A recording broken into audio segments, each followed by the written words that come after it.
Alright, here we are to watch and review the best Supergirl live action movie currently available to me. Supergirl, the 1984 movie. Now, some quick context to all of this. The movie itself is a spin-off from the Christopher Reeve Superman movies. More specifically, they take place after Superman 3. Now, the Supergirl movie itself was definitely not good at the time, and it was a definite flop as it didn't even make back half of the money it cost for the budget of the movie. Some sources even say that this helped top brass in DC decide to kill her off in the comics a few years later. But just how bad can it be? Let's find out as I watch and review it all. Spoilers, obviously. We start off with a bunch of saran wrap being lit by a light, a section of Krypton trapped in a pocket dimension. Zoom in, we see Argo, and unlike the stuff from the comics, instead of a hellhole, this place is actually rather nice, if a little isolated. Now, Kara Zor-El roams the city. She runs straight to her class, which is a bit rude, and to a wizard named Zoltar, building a crystal tree because Krypton is a very crystal-based planet. Don't ask questions, I have no answers. It's the old Superman movies, deal with it. Apparently they don't actually know what trees are from because I guess Krypton has no real life besides crystals in this universe. Zoltar explains how this tree was based on Earth, which everyone seems to be aware of because they also know that Superman lives there. Zoltar mentions how he'll soon visit the place, and Kara asks how in a sort of peculiar way. I don't believe you. How? I don't know why, but this delivery is just very jarring to me. Now, Zoltar says that he was going to use something called a binary chute to get out of Argo. Then Zoltar gets a little handsy with Kara and explains how the city is powered and pulls out an Omega Hedron, which he stole from the city. He's like the leader, kind of irresponsible, don't you think? I don't know what's going on. Maybe it's the old acting style or just the specific delivery in this movie that makes me a bit confused when watching this. Helen Slater would go on to be part of more DC IPs and do great in them, so I have no idea what's wrong with this. It just is. How? Anyway, Zoltar gives Kara his magic stick and a watch, as Kara's mother asks why Zoltar is leaving. Also, Zoltar keeps mentioning planets only within our own solar system, because I guess they couldn't be bothered to make up new planets. So I guess technically Martian Manhunter is on Mars, but they don't even mention Mars. Zoltar slides the Omega Hedron to Kara to avoid him being caught. The Kara creates a new large butterfly, which immediately punches a hole through space, or inner space in this reality, and the Omega Hedron is sucked away. Now without a power source, the city will die within days. Guilty, Kara goes and takes the binary chute and goes after it. Yeah, all of this is kind of confusing for me too. Characters aren't really established, they just are. Anyways, Zoltar sends himself to Phantom Zone due to the fact that he damned the city to, well, asphyxiation. But Supergirl deals with a really bad green screen. We cut to Earth where a healthy woman named Selena is giving a picnic atop a tiger blanket with her boyfriend, boy, fling person, Nigel. She claims that she wants to take over the entire world, which is sudden. And also turns out that she's a witch because, bad guy. The Omega Hedron then lands directly on her, and she immediately recognizes that it is a very powerful magic weapon thing. She dumps Nigel and steals his car to take over the world, I think. Supergirl lands on Earth immediately afterwards and has powers immediately. She admires nature and stuff. Also, she's in her superhero outfit now. There's no shown how she got it. I guess it's just one of her powers. She also somehow forgets the fact that her city and family will die in days if she doesn't get the stone back, as she proceeds to procrastinate way too much. So while Kara wastes the whole day, Selena enters her hideout located in an abandoned fun fair and hides the stone in an ornate case, as her friend Bianca complains about the electricity bills. Selena assures her that all their troubles are now history, and Bianca I think is meant to be the funny stooge for Selena that talks a lot and makes jokes. Now Supergirl's bracelet watch thing flashes, and Supergirl knows that means something, despite not being told what it does and only getting it this morning. So as a viewer, you can kind of get the context that this bracelet watch flashes when it's near the Omega Hedron, but why and how? You didn't know when she had both the Omega Hedron and the bracelet on her at the same time, and it's not like Zoltar expected that Kara would go on to retrieve the Omega Hedron, so there's no reason for the bracelet to have tracking powers either, but, it's a plot device, I think? It's not even really used. You'll figure it out when I explain more about this. Supergirl then lands on a road and two truckers stop in front of her, and then they try to assault her. What are the odds of this happening? Anyways, the two truckers are really creepy. Kara acts naive, and the moment they get handsy on her, she lifts one dude by the jaw and apparently it cracks a bit. The other guy is unbothered and surprisingly ignores the guy who now probably needs dental work. And he actually gives a pretty decent unnerving delivery for his next line. Why are you doing this? It's just the way we are. The weird line delivery from Kara asking why, and coupled with the fact that, well, everything in this scene, it's just a bit weird.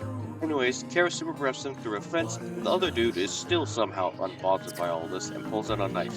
So, Kara just uses heat vision, and it burns his hand. Still, for some reason, the trucker is undeterred and decides that he can take on Supergirl. She simply boots him and flies away, and only then do the two truckers find it a bit weird.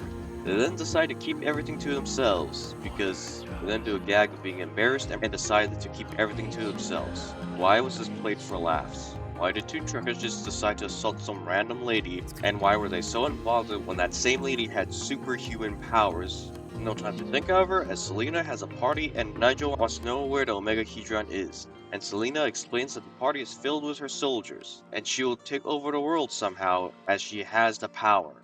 Nigel and Selina then have a falling out. And then Nigel flirts with some girl in this party, and Selina gets revenge by turning a piece of fruit into a scorpion, and then spins the girl around. Nigel leaves in a huff, and Supergirl wakes up in a forest the next day. Supergirl then sees a bunch of kids playing softball and decides to act as a student for some reason. She then magics in some clothes, and is now just a member of an all-girls school. On her way to the principal's office, two students insult her for no reason. But then she says hi to the principal, and when probed for questioning, she makes up her name to be Linda Lee, based upon Confederate General Robert E. Lee, whom the principal has a rather large portrait of. Oh dear. Also, why Linda? No one knows who you are. You could just use the name Kara. But then it turns out that Nigel is a school teacher here, so you know what? Turns out Kara was onto something when she wanted to become a student, somehow. Anyways, the principal and Nigel leave the room temporarily, and Supergirl forges some documents, and now she's a student of the place. She gets a room with Lucy Lane, Lois Lane's sister, cause, I don't know, connections. It's like poetry, so if they rhyme. Now they bond a bit and talk about Clark Kent, Lois Lane, and Superman for a bit. Selina then visits the school because reasons, and they ogle at the groundskeepers. The bracelet begins to flash a bit, indicating that the Omega Hedron is somewhere near. Supergirl used her X-ray and supervision to track Selina's car, but instead of going right after them with her super speed and flight, she proceeds to play some floor hockey instead. Fair-haired bully girl then trips Lucy Lane even though they're on the same team, and the darker dyed green-haired girl cheers her for it. Lucy then hits her with the R word, and then the bigger bully then whips the ball at Lucy. Kara body blocks it, causing the ball to shatter in dust somehow. How hard was she throwing that thing? Also, these two bullies kind of fit the nerdy loser vibe a bit more than the actual main characters. So, why did you pick these two specifically to be the bullies? Either way, the bullies later on then try to scold everyone by messing with the shower's hot water pipes, but Supergirl intervenes and scolds them instead. Again, she has found the location of the stone and decided not to chase after it for some reason. Argo will die in a few days. He finally does go after Selina at night, as she managed to somehow track the car through the power of geography and map reading, I guess. Selina is making a love potion to seduce the groundskeeper, because, you know, priorities, I guess.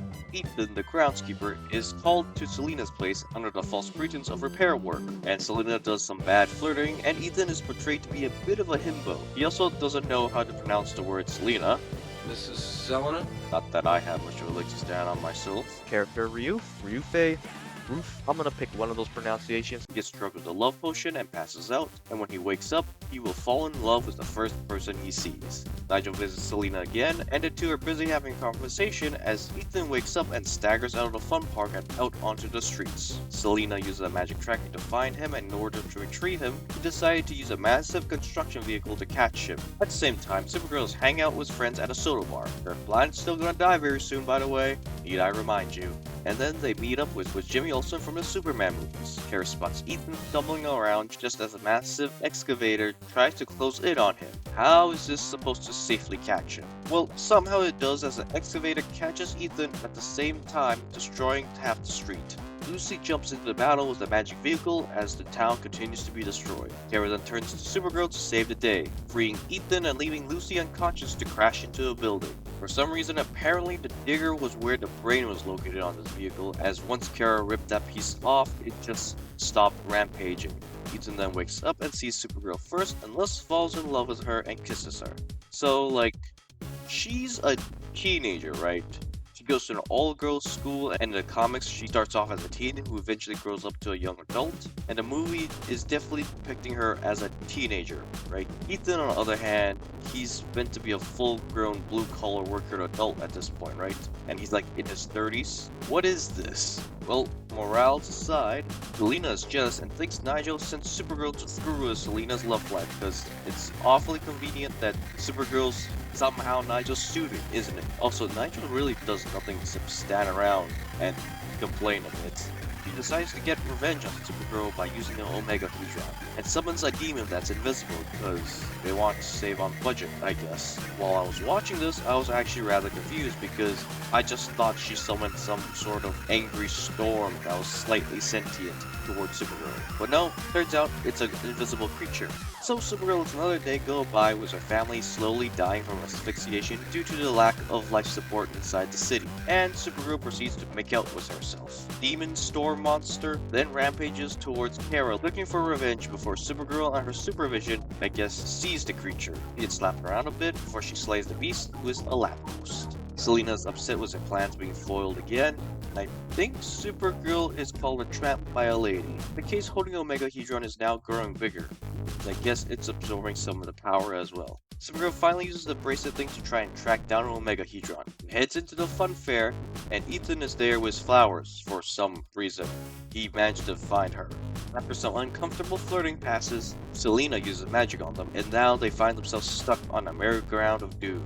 Kara escapes this, and finally Supergirl and Selena meet face to face. Selena tries to use bumper cars to run over Ethan, but she menacingly walks towards Supergirl. Supergirl then defeats Selena by throwing some metal pipes around her. What in the world was this illusion magic meant for Selena? Wasn't it supposed to be difficult for her to find the real you? It did nothing.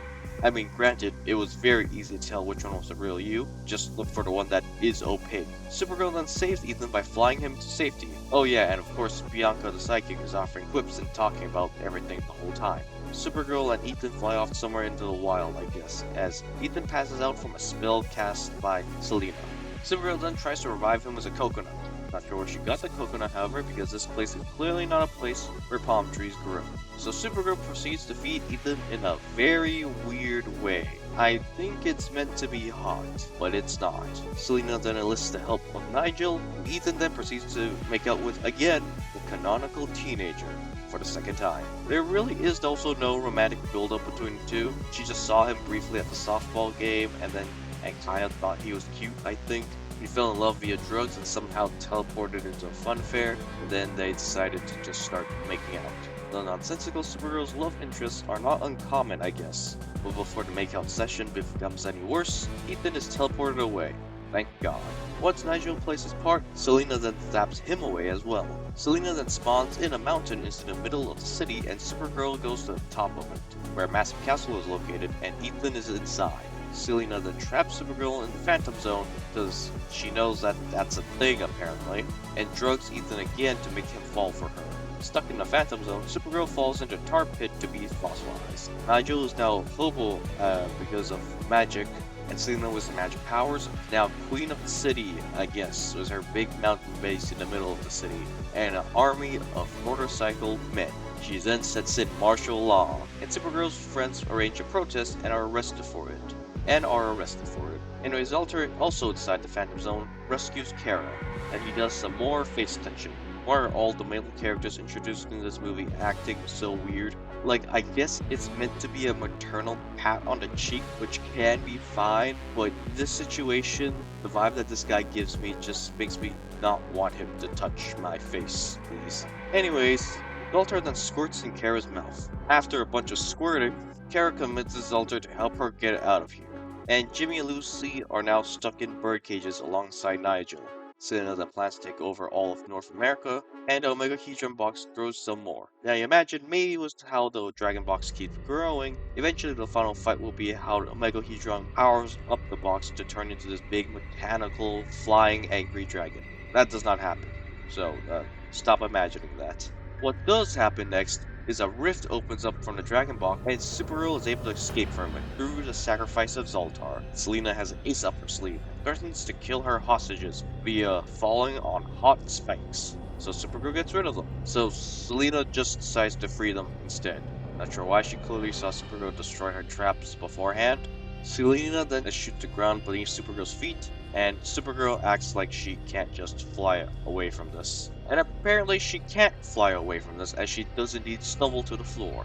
Ethan then breaks out of his trance and calls to Supergirl to look out, so Selina shoots him. Bianca, seeing things are getting very chaotic, pops to leave as she's just a regular human. So Selina shoots her too, pinning her to a wall. Why? Because I guess this is the final act and the villain needs to have a breaking point or something. Selina then uses the power of shadow and summons a big monster thing, and Supergirl now remembers that she can indeed fly. The shadow monster then grabs Supergirl, and with the aid of some very bad after effects, he tries to pull Supergirl in half. Supergirl reacts to this by offering some half-hearted acting, which is honestly more than this scene deserved. The Alter then becomes a Force Ghost and tells Supergirl to do it.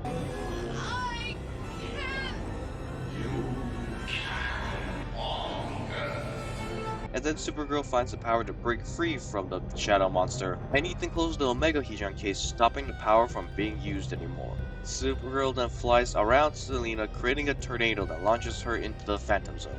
Honestly, when I first saw this, for some reason I thought Supergirl was going to fly straight through Selina, a la Son Goku style. Supergirl then finally remembers her original quest and goes to return the Omega Hedron before everyone dies. And honestly, they should have with all the time that she wasted. I didn't realize this before watching or writing about this movie, but for both this and the comic series of Woman of Tomorrow, all have the same plot device of having a time limit of retrieving something. While Supergirl was more scatterbrained in this movie, it also took her less time to achieve what she actually wanted to retrieve.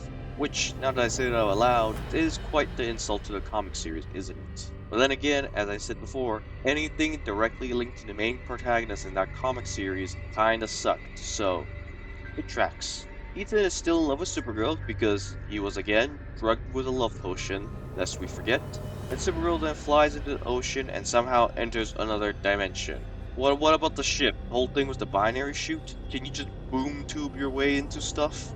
And why does she still have powers well as she's inside the inner world? The sun is gone, she should just be a normal person again. But whatever. She flies into Argo City and the movie is over and the credits roll. That's it. They don't even show her actually returning with the thing. So you know what? I like to believe that she returned to a city full of dead denizens due to the fact that the life support has been missing for several days now. Now, this was not a good movie, as I said before. The characters don't even care about the main plot, and the movie was underfunded with what it wanted to do. The scenes and pacing aren't good, characters are written really, really weirdly. Apparently, there's also a few different cuts of this movie. The cut I watched was 2 hours long, but I think there are a few ones that are like 10 to 20 minutes longer than this. And of course, there was the original 105-minute version. I refuse to watch any more of these to figure out what I missed or what was added. But I'll give some more context with the development of this movie and the aftermath of said movie. Supergirl was originally meant to be in Superman 3, but the character was cut from the script, which is actually a good thing because Superman 3 wasn't very good. Now, Supergirl was meant to inject some new life into the franchise, and oh boy did it not. Now, part of the reason why the movie was so nonsensical and chaotic was perhaps due to the fact that Chris Reeves did not want to take part in the movie Supergirl, as the original script had Supergirl rescuing Superman who would become her mentor on Earth. This was in part due to the fact that Chris Reeves didn't really want to be a forever linked to the character and be typecasted, which would happen to him anyways. For the better though was hindsight. Also the fact that Superman 3 being not very good also was probably part of the reason why he didn't really want to play Superman for a bit. Actress Helen Slater was actually signed for a 3-picture deal, which obviously died alongside this movie. Honestly, Helen did a decent job. She played an innocent fish out of water character pretty well. In fact, the other actors also did a pretty decent job of playing their roles. Bianca's actress did her job to a T, it just so happens that her character falls into the bad character trope. It also didn't help that the script and the way things were delivered just gave me a very off feeling from it. How? Were any of the acting scenes truly amazing? No, because there was no way anyone could actually make that dialogue script work. But most of the time, the actors did put in effort with the stuff they were given. Except for those truckers. They were just bad.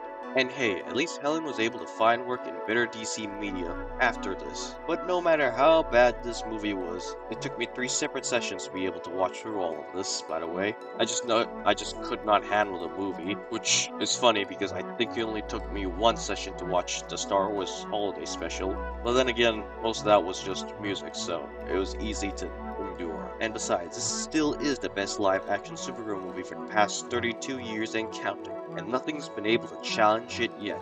Oh god, I hope Supergirl's movie is at least a 5 out of 10. Please, James Gunn. I can't take another 2 hours of this. Anyways, if you enjoyed this video, leave a like, comment, and subscribe as I dive into another stupid, nerdy, loser subject. And until then, this is Captain Bill signing off. See ya.